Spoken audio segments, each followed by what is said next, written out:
ان اللہ مع الصابرین، اللہ صبر کرنے والوں کے ساتھ ہے، اللہ صبر کرنے والوں کو جزا دیتا ہے۔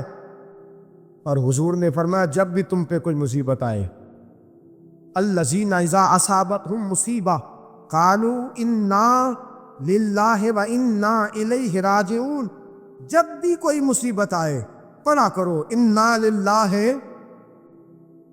و انا، صرف فوتگی کا وقت نہیں، صرف فوتگی کا وقت نہیں، جب بھی کوئی مصیبت آئے کیا پڑھنا ہے؟ انا للہ و انا الیہ۔ اور یاد رکھیے مصیبتیں اللہ کے پیاروں پر آتی ہیں۔ نبی پاک صلی اللہ تعالی علیہ وسلم نے فرمایا خدا اگر تجھے مصیبت دیتا ہے نا، اور ان مصیبتوں پر جب اللہ تجھے قیامت میں اجر دے گا، دنیا میں رب تجھے جو مصیبتیں ڈالتا ہے ان مصیبتوں پر جب قیامت کے دن اللہ تجھے اجر دے گا تو تیرا دل چاہے گا کاش سکون ہوتا ہی نہ، آزمائشیں ہی آزمائشیں ہوتی، کاش سکون نہ ہوتا، آزمائشیں ہی آزمائشیں ہوتی۔ جب تو وہ اجر دیکھے گا، جہاں صبر نہ ہو وہاں درجنوں مصیبتیں ہوتی ہیں، اور جہاں صبر ہوتا ہے وہاں خدا کے جلوے ہوتے ہیں، جہاں صبر ہوتا ہے وہاں اللہ کا کرم ہوتا ہے، جہاں صبر ہوتا ہے خدا کی عطا ہوتی ہے، باقی عبادتوں پر ثواب ملتا ہے اور صبر پر رب رحمان ملتا ہے۔ ان اللہ مع الصابرین، اللہ صبر کرنے والوں کے، اللہ صبر کرنے والوں کے، جس پر کوئی مصیبت آئے اور وہ کہے انا للہ و انا الیہ راجعون، اور پھر یہ دعا مانگے کہ یا اللہ یہ جو تو نے مجھ سے چیز لی ہے مجھے اس کا بہتر نعم البدل عطا فرما، انا للہ پڑھے اور کہے یا اللہ جو دیا ہے اس کا بہتر نعم البدل دے۔ حضور فرماتے ہیں اللہ جو چیز لی ہوگی اس سے بہتر چیز اسے عطا فرما دے گا۔ یہ حدیث گھر جا کے سنائی، حضرت ام سلمہ کہتی ہیں میرا چراغ بھی بجھ جاتا تو میں پڑھ دیتی انا للہ و انا الیہ راجعون، میں نے وظیفہ پکا لیا، میں اس پہ مکمل طور پر استقامت کے ساتھ عمل کرنے لگی۔ فرماتی ہے مجھ پر ایسی مصیبت آئی جو میرے لیے بڑی مشکل ہو گئی، میرے شوہر حضرت ابو سلمہ انتقال کر گئے۔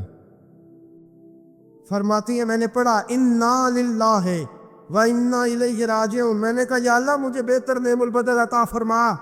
فرماتی ہے پڑھ تو لیا، حضور کے فرمان پر یقین بھی تھا، لیکن دل میں خیال تھا کہ ابو سلمہ سے اچھا شوہر تو مجھے مل ہی نہیں سکتا، اس سے زیادہ دھیما تو مجھے مل ہی نہیں سکتا۔ اور فرماتی ہیں پھر میں سوچتی تھی اب میری عمر بھی جوانی کے نہیں، بڑھاپا آ گیا ہے، رنگ بھی گورا نہیں، بچے بھی میرے پاس ہیں، کیسے بہتر نعم البدل ملے گا؟ اور دوسری جانب حضور کی حدیث ہے کہ اگر تم مصیبت کے وقت پڑھو گے انا للہ و انا الیہ راجعون، مصطفیٰ کا فرمان بھی بدل نہیں سکتا، جو دن کو کہہ دیا دن ہے تو دن نکل آیا، جو شب کو کہہ دیا شب ہے تو رات ہو کے رہی۔ خدا نے ان کی زباں کو وہ اختیار دیا جو نکلی منہ سے ان کے وہ بات ہو کے رہی۔ یہ تو ہو نہیں سکتا کہ حضور فرمائے اور ایسا ہوئے نہ۔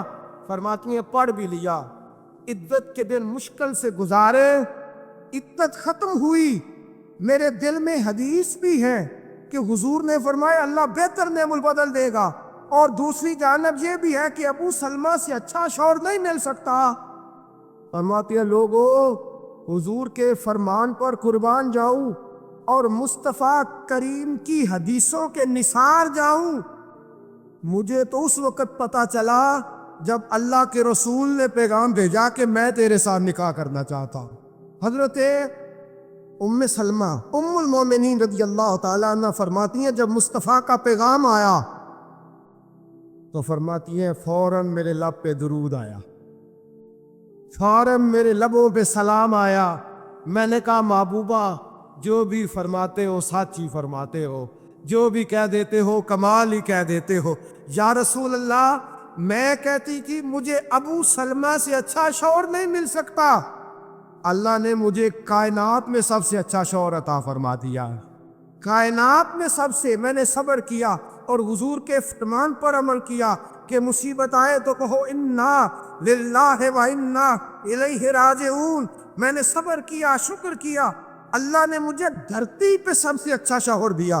اور حضرت ام المومنین ام سلمہ رضی اللہ تعالیٰ عنہ عرض کرتی ہیں یا رسول اللہ میرا رنگ بھی گورا نہیں، حضور عمر بھی میری بڑھاپے کے قریب ہے، بچے بھی ہیں، روپ بھی نہیں تو میرا رنگ بھی نہیں، میری رومی ورگی چال بھی نہیں تو میرا جامی ورگا عشق، حضور کوئی ایسی چیز نہیں جو آپ کے قابل ہو۔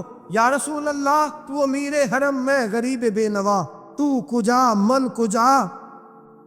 میرے حبیب نے فرمایا ام سلمہ تیرے پاس غربت بھی ہے، پریشانی بھی ہے، بچے بھی ہیں، مجھے پتہ ہے کوئی تیرا سہارا نہیں بنے گا، اور جس کا کوئی سہارا نہ بنے اس کا میں بنا کرتا ہوں۔ فرمایا اس لیے تیرے ساتھ نکاح کرنا ہے تاکہ تجھے سہارا مجسر آ جائے۔ میرے رسول پاک نے فرمایا تو مصیبتوں پر آہوزاریاں نہ کر، شکایتیں نہ کر، صبر کر، صبر کا پہاڑ بن۔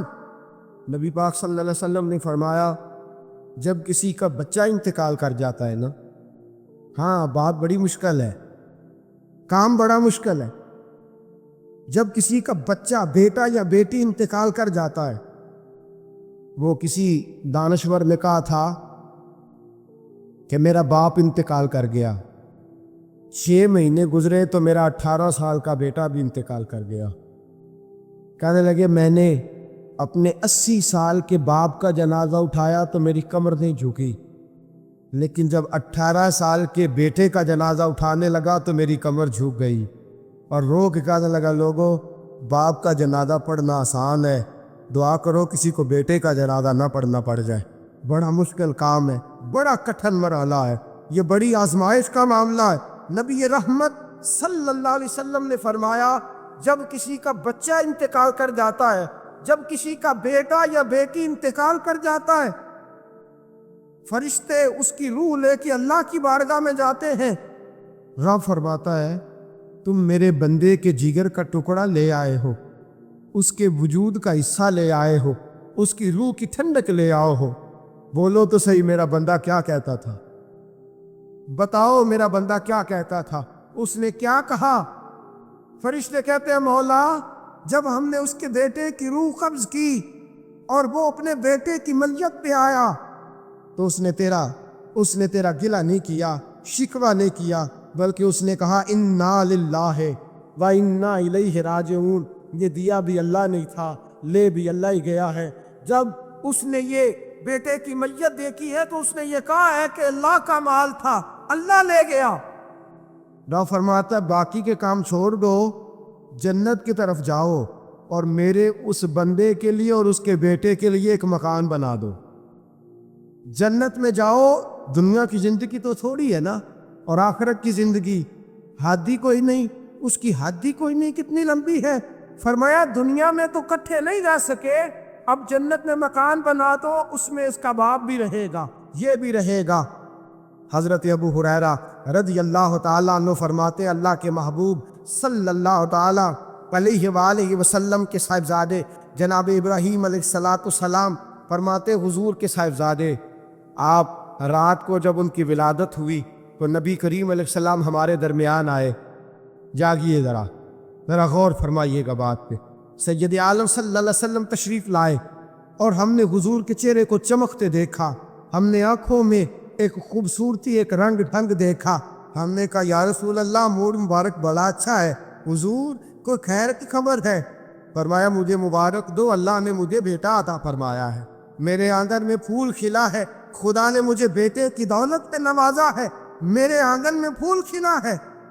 فرماتے اگلے ہی دن، ایک روایت ہے کچھ عرصے کے بعد، ایک روایت ہے اگلے ہی دن ظہر کے بعد میرے محبوب نے پیار کرنے کے لیے بیٹا اٹھایا اور صاحبزادے کی سانسیں اکھڑنے لگی۔ رسول پاک کے صاحبزادے نبی پاک کے مقدس ہاتھوں میں سانسیں اکھڑ رہی ہیں، حضور کے دستے مبارک میں صاحبزادے نے وصال کر دیا۔ آنکھیں بند کی تو نبی کریم کی مقدس آنکھوں میں آنسو آئے۔ رات خوشی تھی، رات حضور مبارکیں وصول کر رہے تھے، رات مسکرا رہے تھے، صحابہ کے جرمٹ میں بیٹھ کر محبت کی بات ہو رہی تھی۔ ایک ہی تو رات گزری ہے، 24 ہی تو گھنٹے ہوئے ہیں، آنکھوں میں آنسو بھر آئے ہیں۔ حضرت عبداللہ ابن عمر رضی اللہ تعالیٰ عنہ عرض کرتے ہیں یا رسول اللہ آپ رو رہے ہیں؟